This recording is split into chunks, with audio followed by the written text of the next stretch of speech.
Thank you. Keep your hands going for Lainey, your host, wonderful host. So,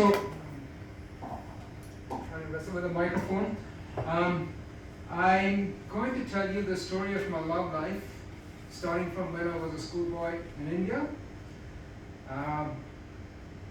Names have been changed to disguise identities, and join in if you know the words.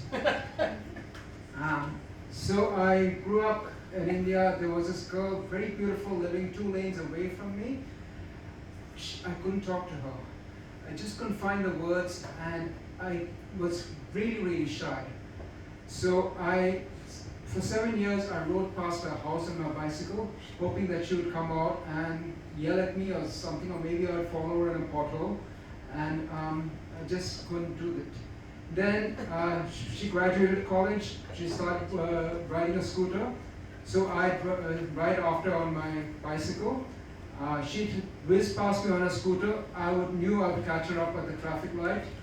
And I'd catch up and look there panting and waiting for her to open the conversation. But she didn't. And then finally, she moved away. I don't know where she's leaving or where she's gonna go. I guess she's got her reasons, but I just don't wanna know. 'Cause for 7 years I've been living next door to Alice. 7 years just waiting for a chance to tell her how I miss her and maybe get a second glance. But I'll never get used to not living next door to Alice. I found another girl. I went with her to a movie, and I held hands with her in the dark. I grabbed her hand. And then she sort of maneuvered my hand and dropped it on her thigh. I didn't know what to do. My hand was frozen there, and I was sweating silently. And I was wondering, does she know that my hand is on her thigh? Can she feel the sweat through the fabric of her dress? And then she picked up my clammy hand and dropped it back in my thigh after 10 minutes. Hands, touching hands, reaching out, touching me, touching you. Sweet Caroline,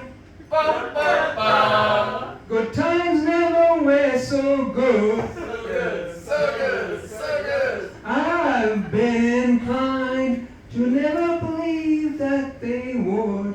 And then I grew out of that relationship. I found a perfect woman. We went out.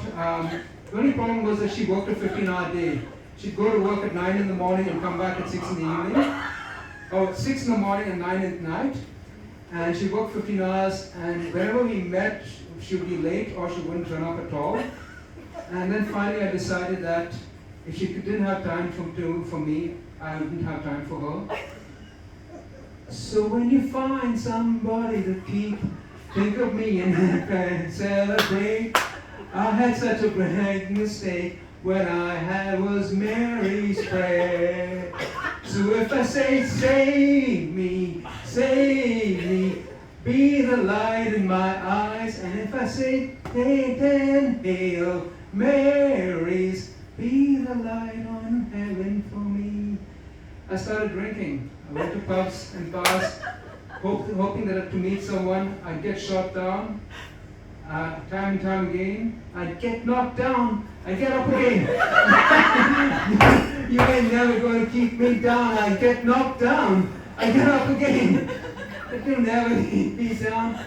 And then finally I started speed dating in Toronto. But like Mia Fritz, a lovely Mia Fritz, I'm from Toronto as well. But the problem was I had a job in America, so I used to cross the border to speed date. And it was kind of hard to tell the woman that I'd cross an international border for you. And I would walk 500 miles, and I would walk 500 more. If the feet of mine would walk some more, 1,000 miles to fall down at your door. Sorry, I got the words wrong. But anyway,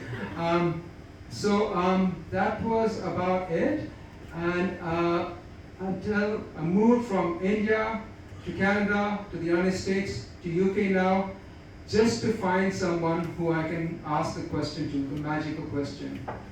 When I get old and losing my hair, many years from now, will you still be sending me a Valentine? Birthday greetings, bottle of wine. If I've been out till 2:45, will you lock the door? Will you still need me? Will you still feed me when I'm 64? Thank you. My name's Joe.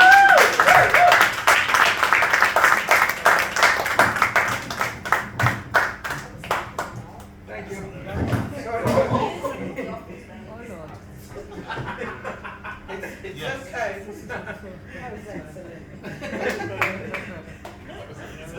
Thank you.